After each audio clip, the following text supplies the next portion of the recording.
Okay. there at the record. Okay.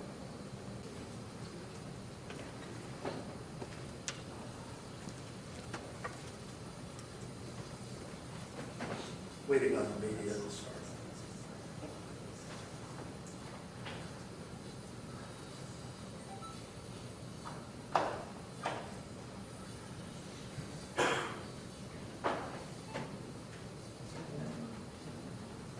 Good afternoon, everyone. My sister Linda and I thank you for joining us here today to celebrate the life of my sister and your mother, your neighbor, your cousin, your friend, and love, Valerie, Harvey, Maguill. My name is Russ Harvey. I'm Val's older brother. Most of my life, I've picked up the phone to hear a cheery, "Hey Russ, it's your little sister," on the other end of the line. The realization, knowing that the message light is out, is only beginning for me. Val was born an all too short 51 years ago here in Southern California, where she lived all her life. Her wish has always been to be laid to rest here, near our parents and our grandparents, overlooking the Pacific and our family's ancestral home of Balboa Island. 100 years ago, in high school, our grandparents John and Ruth Rodriguez used to camp here over Balboa. Our parents met here when they were 16. It only seems fitting that they all rest here. Val loved many things in her life. She loved her family, near and far. She loves her sons, Andrew and Patrick, who face a long life without her guidance and company. She lost her father when she was 5. Growing up without a parent was something she was torn by. And leaving any children without a mother is something she would wish on no one. She loved her fiancé, Owen, who waited patiently and so long.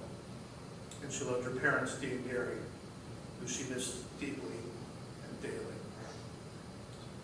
Val loved horses and roses. As a toddler, we found her patting a huge horse's belly by standing underneath, patting upwards. Val was fearless that way. She kept horses on her windowsill as a child. And somehow, as time went on, we found ourselves with horses in the backyard and in the kitchen. Probably saw that. One of the first things she did when she moved to Gardner's Park was put roses in her yard. The first she ever had of her own. We can't thank Gordon and Lynette enough for everything they did for Valerie. But I can thank them for giving her space for roses. Val was an October baby, and her affinity for all things Halloween, save spiders, guided her taste and beliefs all her life. Earth, air, fire, and water were more to her taste than vestments, but she always believed in the beyond, and that something of us remains. She will be happy to see us all here today. If she visits you, she's just dropping by to say hello. She's like that. It's part of her wicked sense of humor. Halloween did have an unfortunate effect on her taste in furnishings,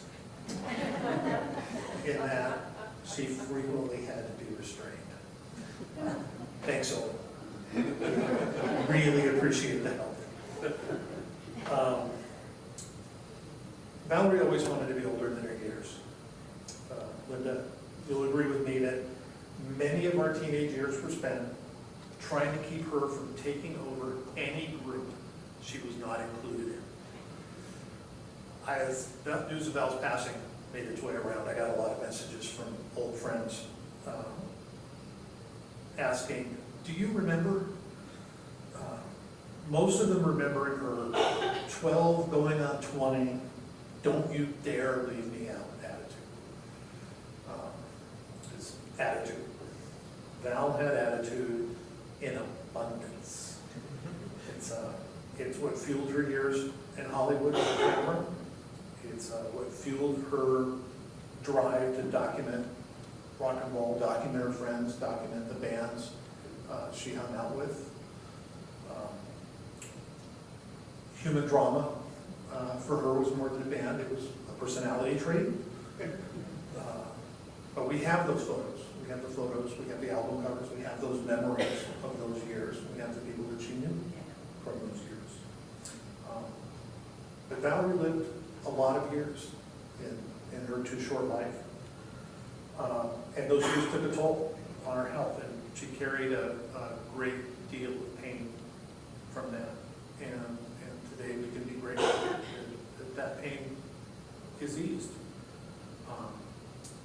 A great many people, and a lot of you are here today, and a lot of people wish they were here today, helped her through all that. And all her neighbors, all the people from her community, from the park, thank you for helping her. She talked about you a lot. I know she really, really was glad for all of you and all of her. And there were Val's closest friends, the three amigas, Christine, Diane, Corinne. She carried you in your heart from when she was young, and you've been there for her through everything, through the good, the bad, the up, the down, everything that she was because of you. You were part of her. Thank you. All the good. That's what we take with us from Valerie. Whether she was up, down, or sideways, there was always another Rose, and never another Valerie. So, hey Russ, it's your little sister.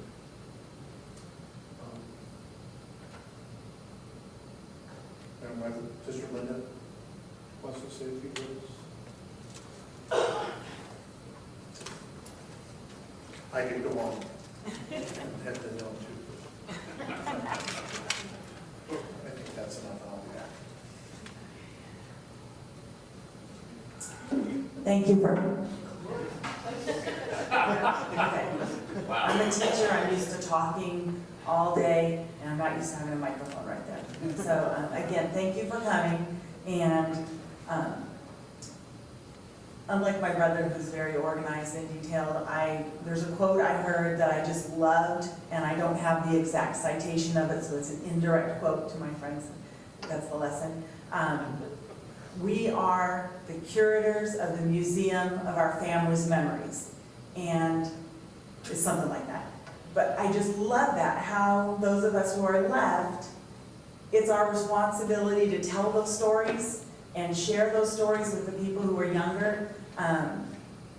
I love Lee Price. I love when you tell us stories, you know, from the past, and other people, Patty, who's known my mom since we first moved to Tustin in 1966, just their perspective, and I just love that. So that's kind of where I am today.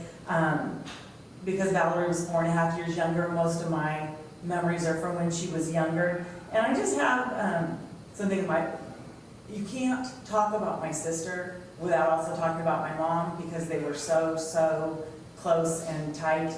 And starting Valerie's life, one of the quotes my mom always said, Valerie was a perfect baby until she learned to walk. And then she was everywhere all the time. And when we were at Balboa, when she was a toddler, they had to put a sign on her back that said, "My name is Valerie, I live at 226 Pearl," because she would get away and she'd go wherever, and people would return her, "This is your child," and bring her back. That was one of the really good stories. And there was a lovely time we were on a family vacation. We were staying at the St. Francis Hotel in San Francisco. And Russ, it was 2 rooms adjoining. And Russ and I were watching TV, and Valerie was there, and our parents said, "Oh, we're going to go out. Would you guys keep an eye on Valerie?"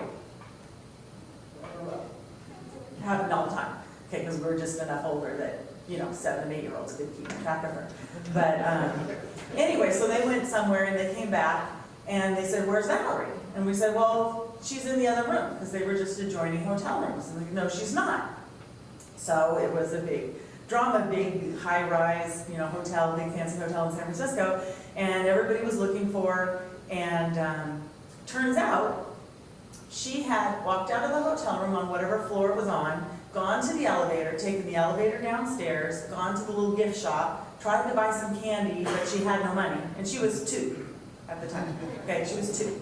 And they wouldn't sell her anything, and she got in the elevator and she came back, and without even knowing numbers, she found her way back into the hotel room herself. So it was that beautiful sense of direction that my sister had that I was not born with. So these are the stories that I love, and it's so weird having you sit behind me. Every time we went shopping at a mall, Valerie went off.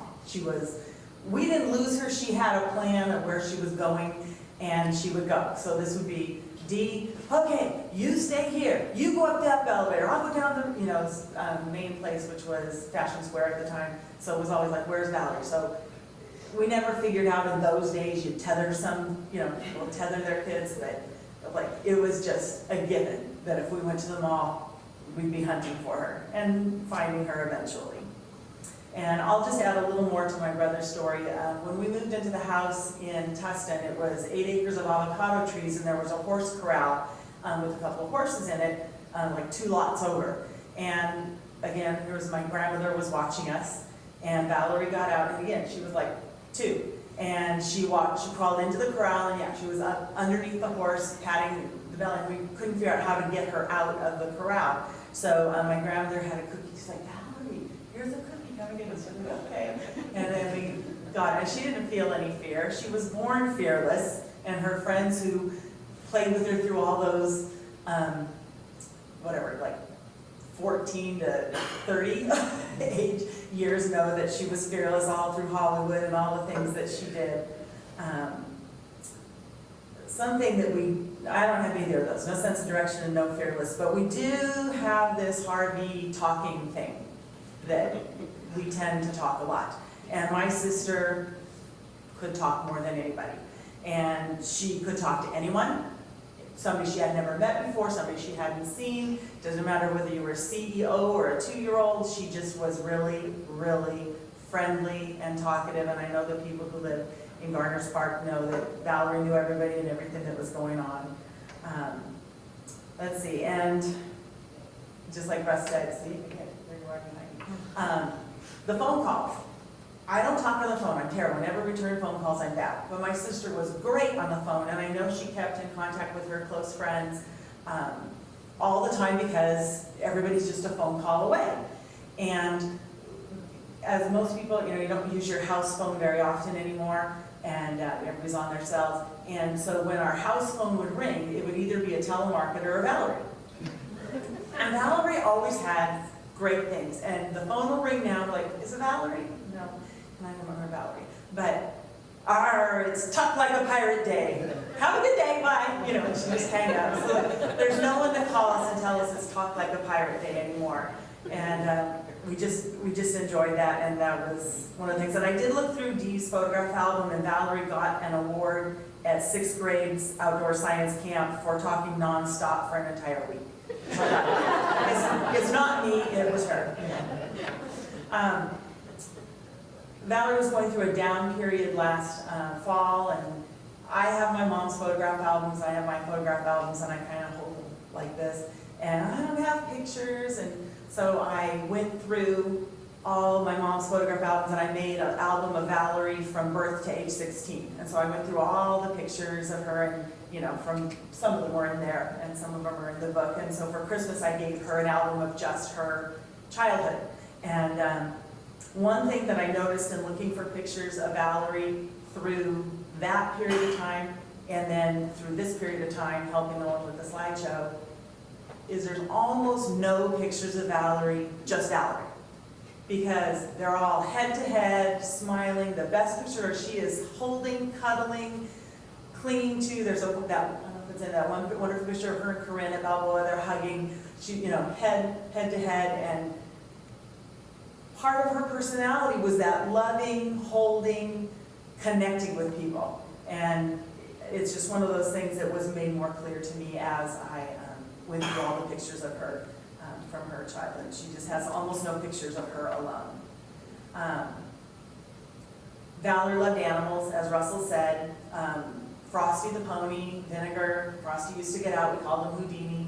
Nothing could be better for a little girl than to have horses in your backyard. She was lucky enough to take her horse in a horse trailer to summer camp. So she went to horseback riding camp up in the Westlake and got to take her horse with her. That was something, again, that my mom and my sister shared along with wherever Lisa is. So the horseback riding part of the family. And I hate horses. I can't even, they're big, they scare me, they would step on my toe and hurt me. I absolutely hated the horse trailer coming home because somebody had to shovel out the horse trailer. I wanted nothing to do with it.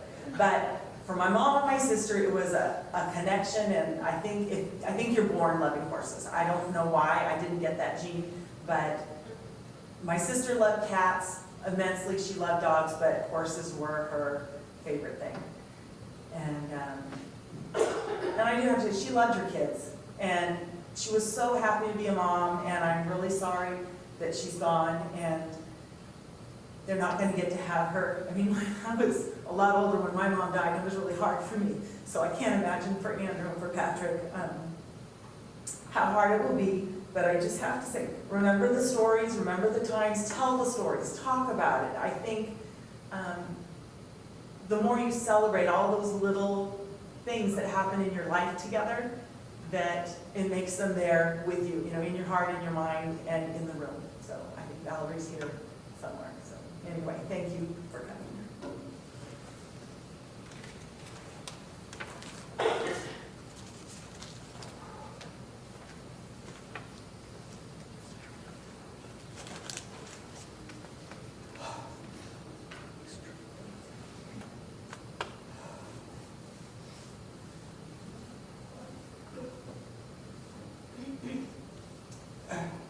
Thinking about my time with Valerie, there are two forces that shape our lives: change and continuity. Change is usually recognizable as it happens, and it's disturbing because it has both positive and negative aspects. Change desired or undesired, expected or unexpected. Continuity shows itself more in the negation of change. And like quantum physics, is changed by the examination of it. And it can only truly be recognized at a distance. Valerie and I got together sometime in 1989. Although seemingly a surprise to me, Valerie had her eye on me for quite some time, and our initial hookup had been carefully planned. We met through mutual friends under the pretense of watching horror movies. And that in itself should have been a tip-off. Horror movies were integral to Valerie's life, but I didn't have the stomach for them at all. As a matter of fact, one of her favorite stories was when her and Cliff Cadaver dragged me to see Pumpkinhead. There was a scene that scared me so bad, I leaped out of my seat to the point where they could see the chair underneath me. I should have known what the future held with Valerie when the first night I stayed over at her house in her apartment in Hollywood. Her beloved cat, Dudley, felt so threatened by my presence, he felt the need to mark his territory all over my clothes. This is a big change for both Dudley and myself. Unexpected for me, undesired for Dudley. Needless to say, I had a period of adjustment ensued. At some point early on, I bought Valerie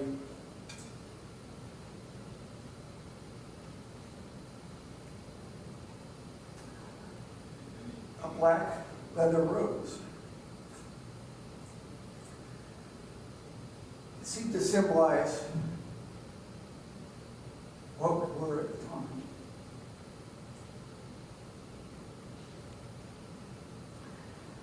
As time went on, Valerie felt both confidence in who we were as a couple, and yet a nagging doubt that we were too complacent in our relationship and we needed change. She felt we needed to get married.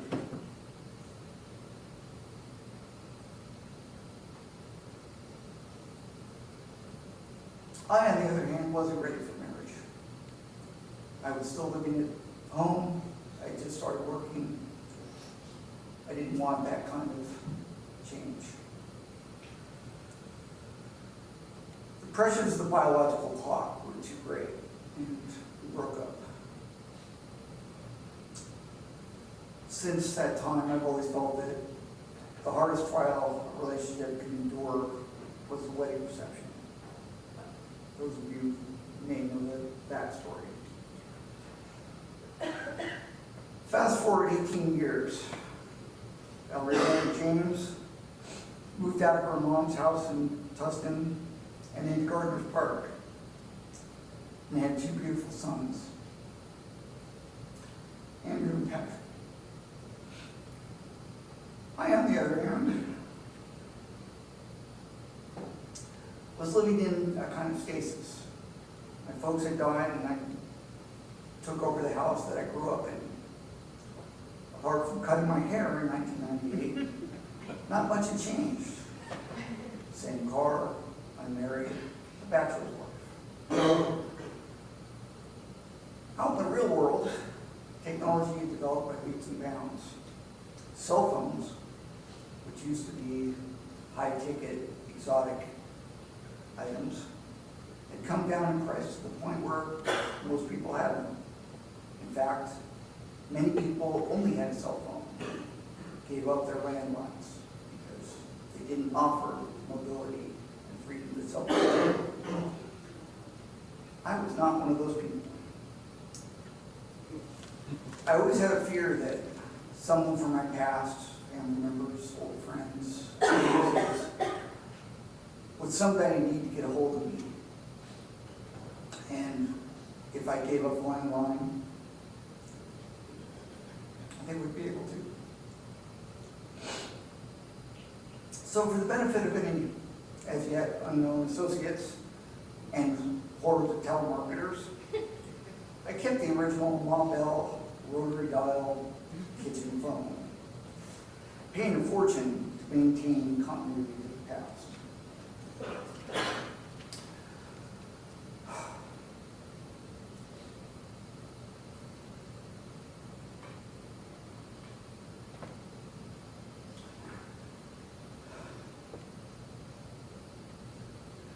One afternoon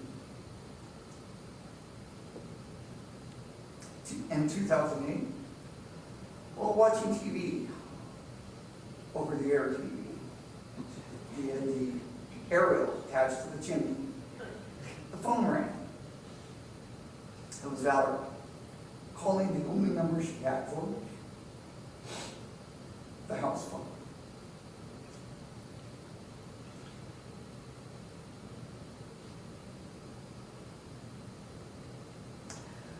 She was going through a rough patch, and she needed a shoulder to cry. There have been a lot of changes in her life recently. None of them were expected or desired. In spite of the passage of time, she seemed like Valerie I knew from the days gone by. And the sudden change of having her back in my life felt not so much different, but familiar. Once, visiting her old home at 3:30, I saw sitting in a vase by the bathtub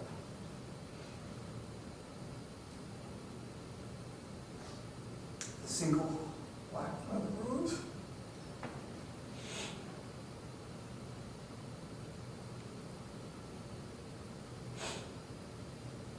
had given her so many years before.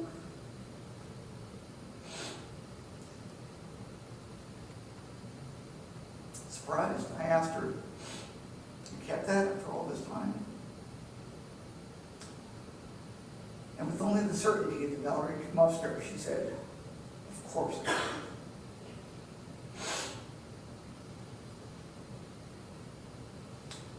Change had become continuity. Managing change can be uncertain and scary. And continuity is comforting and familiar. So Valerie wasn't ready to break with the past just yet and wanted to give her marriage another shot. So I took a step back, offering moral support in lieu of physical support.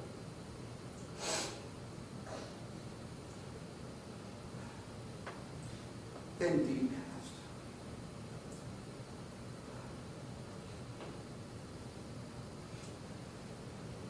There is a change so profound.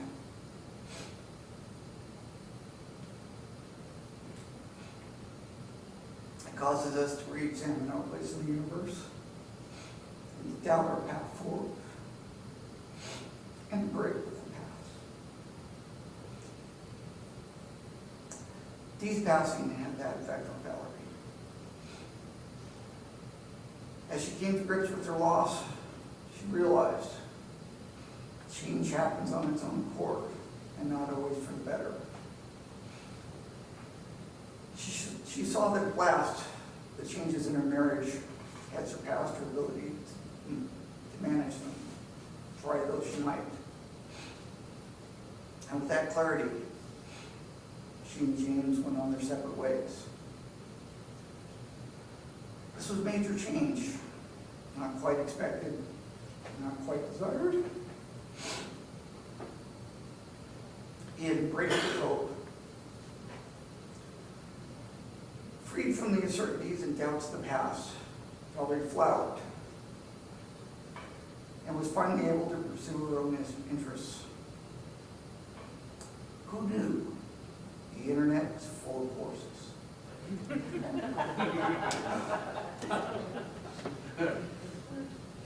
For my own part, I could see the change in Valerie, the joy, the independence, the hope.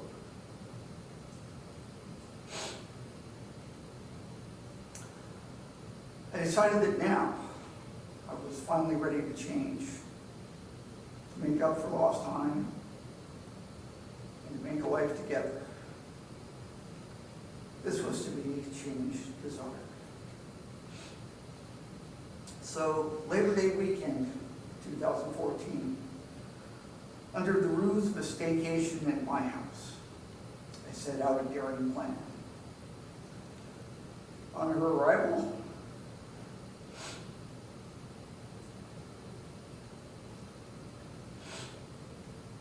I plied her with pizza and Netflix. The next morning, I took her to breakfast at the Yellow Vase,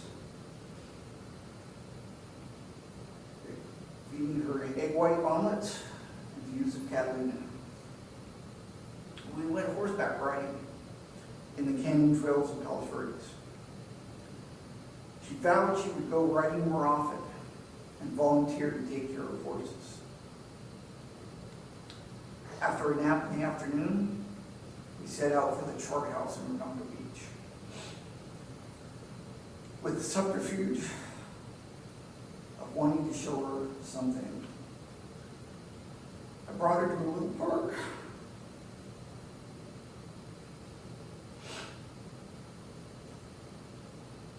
Hidden from the main road, overlooking the cliffs.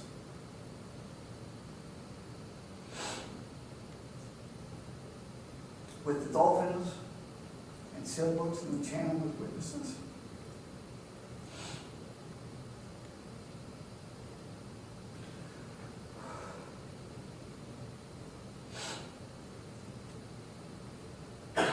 Mumbling something about being heard and against the world. I asked her if she would consent to be my bride.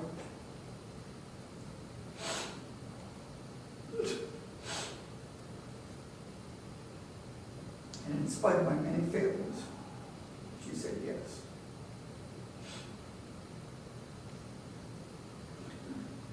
Now this was a big change. Even though it was desired and probably expected, it still needed to be managed. After all, we were both adults with separate households to combine and other people to consider. Andrew was going to be in junior high, was going to be a junior in high school that year, and it wouldn't do to disrupt him in that. So we held off picking the date until after he graduated, thinking that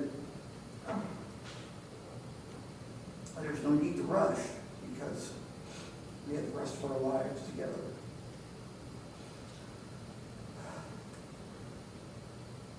So here we are, missing Valerie,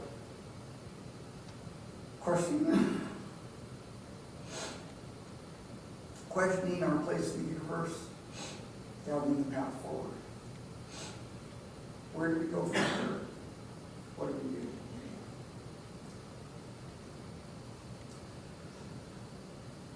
We can make peace with the change we didn't expect, work for the change we desire,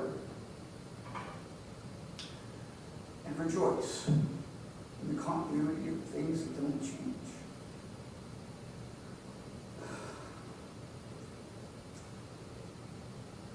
The Ma Bell rotary dial phone, Valerie's love for all of us.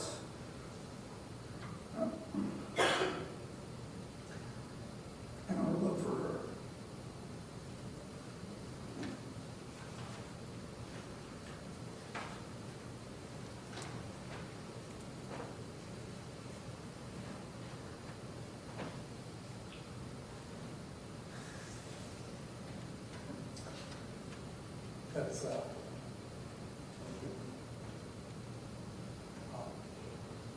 That's everybody we had planned to speak.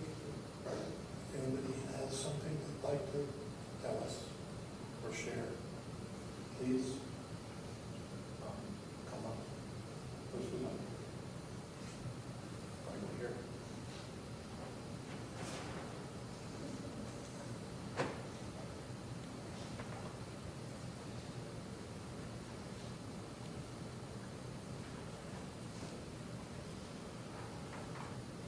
Family from the Valerie, Owen, for sure.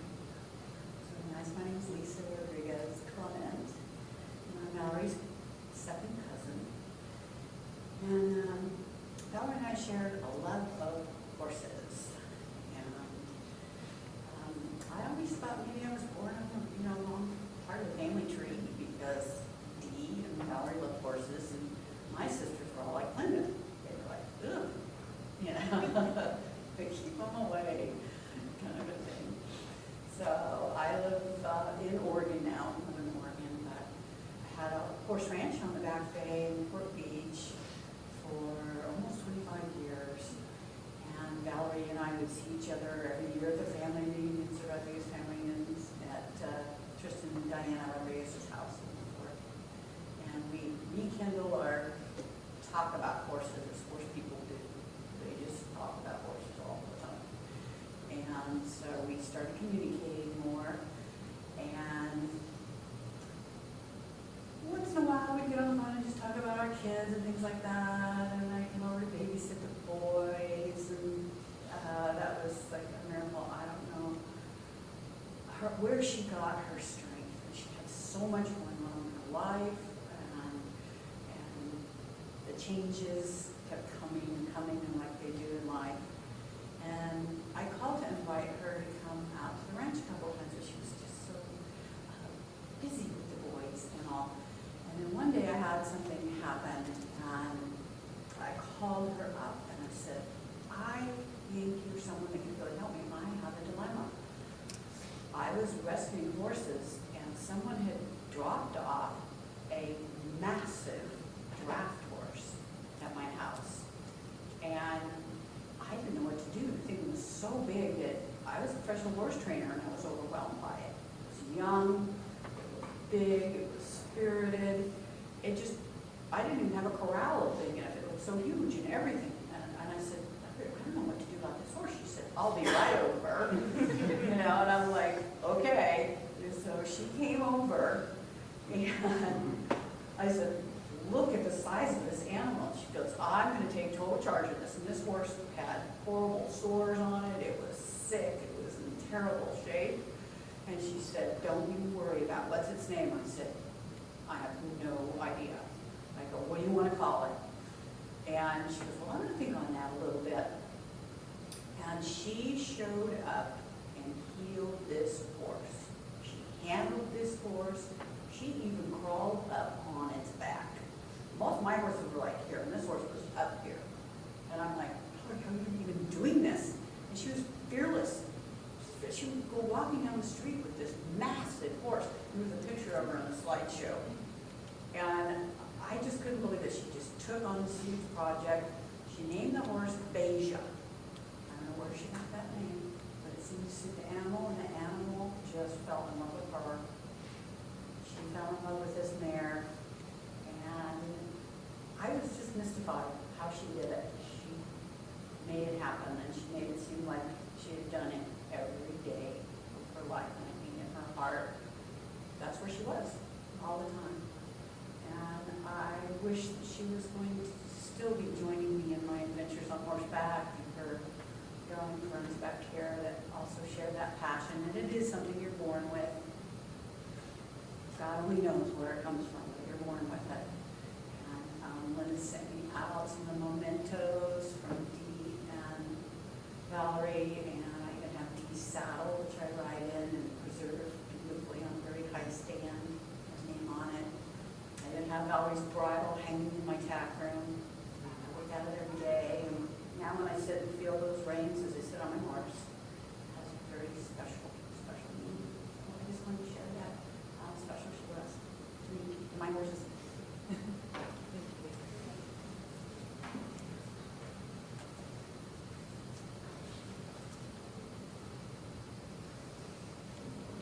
Anyone else? Okay. In a few minutes, we'll get details from Jeremy on the interment that will take place in a few minutes. If you haven't noticed, Valerie's personality is fully on display in what we've chosen for her. But she had a favorite blessing in humming her in her house. It's in the program. May the road rise to meet you. May the wind be always at your back. May the sun shine warm upon your face. May the rains fall soft upon your fields. And until we meet again, may the Lord hold you in the hollow of his hand. Thanks for coming, everyone. Please join us in a few minutes up the hill, and Jeremy will come and give us the details for that. Thank you.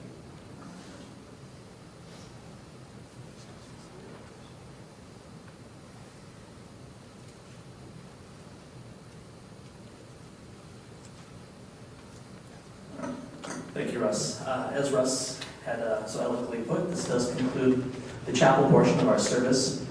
We will have a short recess, and then we'll continue to the final committal portion of our service, which is a bit of a distance up the hill. You will need to get to your vehicles, so we ask that you do that to follow behind the vehicle to process up. So once we